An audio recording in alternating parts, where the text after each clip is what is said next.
நீங்க பண்ற பிரிண்ட் டிசைனுக்கு போடுற எஃபர்ட், அந்த டிசைன் எவ்வளவு குவாலிட்டியா பிரிண்ட் ஆகுதுன்றத பொறுத்து தான் இருக்கு. ஸோ அந்த மாதிரி நிறைய டெக்னிக்கல் விஷயம் இருக்கு. அதுல ஒன் ஆஃப் தி கான்செப்ட் தான் வந்து ப்ளீட்.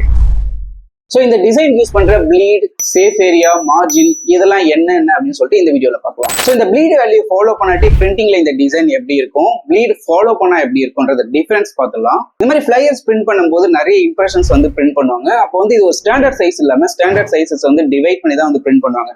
ஸோ ஒரு டிசைன் பக்கத்துல இன்னொரு டிசைன் வச்சு பிரிண்ட் பண்ணுவாங்க. ஸோ அந்த மாதிரி ரெண்டு டிசைன் நெக்ஸ்ட் பிளேஸ் ஆகும்போது நடுவில் வந்து கட் பண்ணுவாங்க.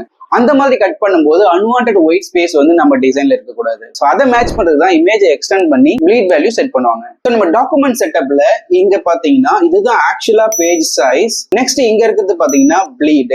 நெக்ஸ்ட் உள்ள இருக்கிறது பாத்தீங்கன்னா மார்ஜின் ஏரியா. இந்த மார்ஜின் ஏரியாக்குள்ளதான் வந்து நம்ம டெக்ஸ்ட்ஸ் எல்லாமே பிளேஸ் பண்ணோம். நம்ம யூஸ் பண்ற அந்த மெயின் இமேஜ் வந்து கரெக்டா பேஜஸ் எட்ஜஸ் வரைக்கும் யூஸ் பண்ணக்கூடாது, கொஞ்சம் எக்ஸ்டெண்ட் பண்ணி விடணும். ஸோ அந்த எக்ஸ்டெண்ட் பண்ணி விடுற ஸ்பேஸ் தான் வந்து ப்ளீட். ஸோ எப்பவுமே அந்த ப்ளீட் ஸ்பேஸ்ல வந்து பாத்தீங்கன்னா text or any importance content வந்து இருக்கக்கூடாது.